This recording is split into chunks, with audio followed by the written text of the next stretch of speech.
ಇತ್ತೀಚಿನ ದಿನಗಳಲ್ಲಿ ಅತಿಯಾದ ವಿಚ್ಛೇದನಗಳು ನ್ಯಾಯಾಲಯದ ಬಾಗಿಲನ್ನು ತಟ್ಟಿದೆ ಹಾಗೂ ಮದುವೆ ಅನ್ನುವ ಪದಗಳಿಗೆ ಬೆಲೆ ಇಲ್ಲದಂತಾಗಿದೆ. ಇದಕ್ಕೆ ಕಾರಣಗಳು ಹಲವಾರು ಇರಬಹುದು. ಆದರೆ ನಂಬಿಕೆ ಎನ್ನುವ ಪದಗಳಿಗೆ ಬೆಲೆಯೇ ಇಲ್ಲದಂತಾಗಿದೆ. ಮುಂದೆ ಏನು? ಮದುವೆ ಅನ್ನೋದೇ ಒಂದು ಕಷ್ಟಕರವಾದ ಸಂಗತಿಯಾಗಿದೆ ಹಾಗೂ ಮದುವೆಗೆ ಮುಂಚೆಯೇ ಮದುವೆ ನಿರಾಕರಣೆಗಳು ಪ್ರಾರಂಭವಾಗಿದೆ. ಏನಿದು ಮದುವೆ ನಂತರ ವಿಚ್ಛೇದನೆ ಎಂಬುದರ ಸಂಪೂರ್ಣವಾದ ವಿವರವನ್ನು ನಾವು ಈ ವಿಡಿಯೋದಲ್ಲಿ ನಿಮಗೆ ನೀಡಲಿದ್ದೇವೆ.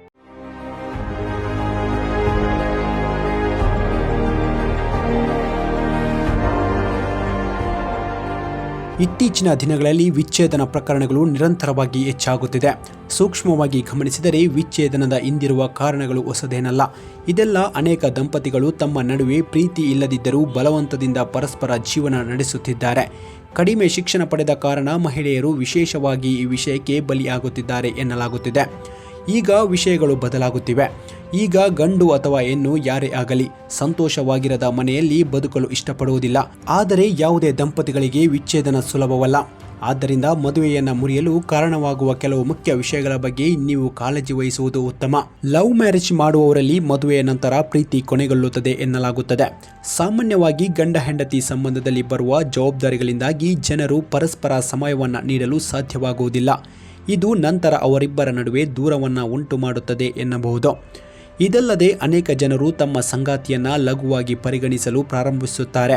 ಇದು ಸಂಬಂಧದಿಂದ ಪರಸ್ಪರ ಪ್ರೀತಿ ಮತ್ತು ಗೌರವವನ್ನು ಕಳೆದುಕೊಳ್ಳಲು ಮುಖ್ಯ ಕಾರಣವಾಗಿದೆ ಎನ್ನಬಹುದು. ಸಾಮಾನ್ಯವಾಗಿ ವಿವಾಹಿತರು ತಮ್ಮ ದೈಹಿಕ ಹಾಗೂ ಭಾವನಾತ್ಮಕ ಅಗತ್ಯತೆಗಳನ್ನು ಪೂರೈಸಲು ತಮ್ಮ ಸಂಗಾತಿಯ ಅರಿವಿಲ್ಲದೆ ಇತರರೊಂದಿಗೆ ವಿವಾಹೇತರ ಸಂಬಂಧವನ್ನು ಬೆಳೆಸಿಕೊಳ್ಳುತ್ತಾರೆ. ಈ ವಿಷಯದಿಂದ ಅನೇಕ ಮದುವೆಗಳು ಮುರಿದು ಹೋದಾಗ ಜನರು ಮದುವೆ ಮೇಲಿನ ನಂಬಿಕೆಯನ್ನು ಕಳೆದುಕೊಳ್ಳುತ್ತಿದ್ದಾರೆ ಎನ್ನಬಹುದು. ಯಶಸ್ವಿ ದಾಂಪತ್ಯಕ್ಕೆ ಲೈಂಗಿಕತೆಯ ಮುಖ್ಯ.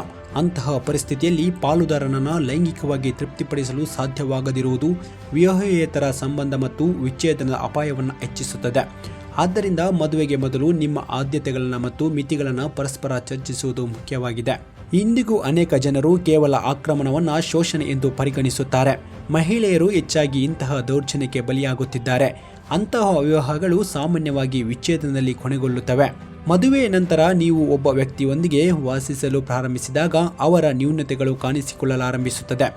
ಅದು ನಿಮಗೆ ಇಷ್ಟ ಇಲ್ಲದಿರಬಹುದು, ಆದರೆ ಈ ಆಧಾರದ ಮೇಲೆ ಅವರನ್ನು ಯಾವಾಗಲೂ ಕೀಳಾಗಿ ಕಾಣುವುದು ಮತ್ತು ಗೌರವಿಸದೇ ಇರುವುದು ಸರಿಯಲ್ಲ. ಹೀಗೆ ಹಲವು ಬಾರಿ ಮಾಡುವುದರಿಂದ ದಾಂಪತ್ಯ ಮುರಿದು ಬೀಳುತ್ತದೆ. ಈ ಗಂಡಿಗೆ ಈ ಹೆಣ್ಣು ಎಂದು ದೇವರು ಸ್ವರ್ಗದಲ್ಲೇ ನಿಶ್ಚಯಿಸುತ್ತಾನೆ ಎಂಬ ಮಾತಿದೆ. ಹೀಗಾಗಿ ಭಾರತದಲ್ಲಿ ವಿವಾಹ ತನ್ನದೇ ಆದ ಮಹತ್ವ ಸ್ಥಾನವನ್ನು ಹೊಂದಿದೆ. ಆದರೆ ಕಾಲ ಬದಲಾದಂತೆ ದಾಂಪತ್ಯವು ತನ್ನ ಪತ್ರವನ್ನು ಬದಲಾಯಿಸಿದೆ. ಇಂದು ವಿವಾಹವಾದರೆ ನಾಳೆಯೇ ವಿಚ್ಛೇದನ ಪಡೆದುಕೊಂಡು ಉದಾಹರಣೆಗಳಿವೆ. ಭಾರತದ ಮೇಲೆ ಪಾಶ್ಚಿಮಾತ್ಯ ಸಂಸ್ಕೃತಿಯ ಪ್ರಭಾವ ಏನೋ ವೈವಾಹಿಕ ಸಂಬಂಧಗಳು ಟೊಲ್ಲಾಗುತ್ತಿವೆ. ದಾಂಪತ್ಯದಲ್ಲಿ ಕಲಹ ಬಿರುಕು ಉಂಟಾದ ಮರುಕ್ಷಣವೇ ಇಬ್ಬರು ಬೇರಾಗಲು ವಿಚ್ಛೇದನದ ಮೊರೆ ಹೋಗುತ್ತಾರೆ. ಇತ್ತೀಚೆಗೆ ಇದು ವಿಪರೀತವಾಗಿದೆ. ಹಲವು ನ್ಯಾಯಾಲಯಗಳಲ್ಲಿ ಅಪರಾಧ ಪ್ರಕರಣಗಳಿಗಿಂತ ವಿಚ್ಛೇದನ ಪ್ರಕರಣಗಳೇ ಹೆಚ್ಚಾಗಿರುವುದನ್ನು ಕಾಣಬಹುದು. ಆಧುನಿಕ ಜೀವನ, ಒತ್ತಡ, ಹೊಂದಾಣಿಕೆ ಇಲ್ಲದಿರುವುದು, ಆರ್ಥಿಕ ಸ್ವಾತಂತ್ರ್ಯ ಸೇರಿದಂತೆ ಹಲವು ಕಾರಣಗಳು ದಾಂಪತ್ಯವನ್ನು ಇಬ್ಬಾಗವಾಗಿಸುತ್ತವೆ. ಪತಿ ಮತ್ತು ಪತ್ನಿ ಇಬ್ಬರು ಸುರಕ್ಷಿತವಾಗಿದ್ದರೆ, ಉದ್ಯೋಗಸ್ಥರಾಗಿದ್ದರೆ ಅವರಲ್ಲಿ ನಾವು ಎಲ್ಲದರಲ್ಲೂ ಸಮಾನರು ಎಂಬ ಭಾವನೆ ಹೆಚ್ಚಾಗಿದೆ. ಕೆಲಸದಲ್ಲಿ ಇರುವ ಕಾರಣ ಆರ್ಥಿಕ ಸ್ವಾತಂತ್ರ್ಯ ಸಹಜವಾಗಿಯೇ ಅವರಲ್ಲಿ ಸ್ವಾವಲಂಬನೆಯ ಮನೋಭಾವನೆಯನ್ನು ಬೆಳೆಸುತ್ತದೆ. ವಾಸ್ತವವಾಗಿ ವೈವಾಹಿಕ ಜೀವನ ಅನ್ಯೂನ್ಯತೆಯಿಂದ ಕೂಡಿರಬೇಕು. ಆದರೆ ಜನರ ಈಗೋ ಅಹಂಕಾರ ದಾಸರಾಗಿ ಬದುಕನ್ನೇ ಬಲಿ ಕೊಡುತ್ತಿದ್ದಾರೆ. ಇದರಿಂದ ದೇಶದಲ್ಲಿ ವಿಚ್ಛೇದನ ಪ್ರಕರಣಗಳು ತೀವ್ರವಾಗಿ ಹೆಚ್ಚಳ ಕಾಣುತ್ತವೆ ಎಂದು ಕಾನೂನು ತಜ್ಞರು ಹೇಳುತ್ತಾರೆ. ದುನಿಯಾ ದುಬಾರಿ ಆಗಿರುವ ಕಾರಣ ಪತಿ ಮತ್ತು ಪತ್ನಿ ಇಬ್ಬರು ದುಡಿಯುವ ಅಗತ್ಯ ಸೃಷ್ಟಿಯಾಗಿದೆ. ಹೀಗಾಗಿ ಮನೆ ಮತ್ತು ಹೊರಗೆ ಒತ್ತಡ ಬದುಕಿನಲ್ಲೇ ಜನರು ಜೀವನವನ್ನು ನಡೆಸಬೇಕಾಗಿದೆ. ದಿನವಿಡೀ ದುಡಿದು ಬಂದ ದಂಪತಿ ಸಣ್ಣ ಕಾರುಗಳಿಗೆ ಕಿತ್ತಾಡುತ್ತಾರೆ. ಸಣ್ಣದಾಗಿ ಆರಂಭವಾದ ವಾದಗಳು ತೀವ್ರ ಸ್ವರೂಪವನ್ನು ಪಡೆದು ಅಂತಿಮವಾಗಿ ಅದು ವಿಚ್ಛೇದನ ಹಂತವನ್ನು ತಲುಪುತ್ತದೆ. ಇದೆಲ್ಲ ಕಾರಣಗಳಾದರೆ ವಿಚ್ಛೇದನ ಪಡೆಯುವುದರಲ್ಲಿ ತುಂಬ ತರಹದ ಬದಲಾವಣೆಗಳನ್ನು ಪ್ರಾರಂಭವಾಗಿದೆ. ಅದರಲ್ಲಿ ಪತಿಯು ನೀಡಬೇಕಾದ ಜೀವನ ಅಂಶವನ್ನು ನೀಡಲು ಕೋರ್ಟ್ ಚಾಟಿ ಏಟನ್ನು ಬೀಸಿದೆ.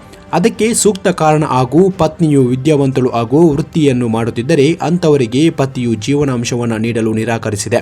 ನ್ಯಾಯಾಂಗ ವ್ಯವಸ್ಥೆಯು ಸರಿಯಾದ ರೀತಿಯಲ್ಲಿ ಕಾರ್ಯನಿರ್ವಹಿಸದಿದ್ದರೆ ಮುಂದಿನ ದಿನಗಳಲ್ಲಿ ಡೈವೋರ್ಸ್ ಕೇಸ್ಗಳು ಜಾಸ್ತಿ ಆಗಬಹುದು ಹಾಗೂ ನ್ಯಾಯಾಲಯದ ದಾರಿ ತಪ್ಪಿಸಲು ಷಡ್ಯಂತ್ರಗಳು ನಡೆಯಬಹುದು. ಇದೆಲ್ಲವೂ ವಿಚ್ಛೇದನಕ್ಕೆ ಸಂಭಾವ್ಯ ಕಾರಣಗಳು. ಇದರಲ್ಲಿ ಮಾಹಿತಿಯನ್ನು ಅಷ್ಟೇ ನೀಡಲಾಗಿದೆ. ಯಾರಿಗೆ ಒಮ್ಮತದ ನಿಲುವನ್ನು ಪ್ರತಿಪಾದಿಸಿಲ್ಲ.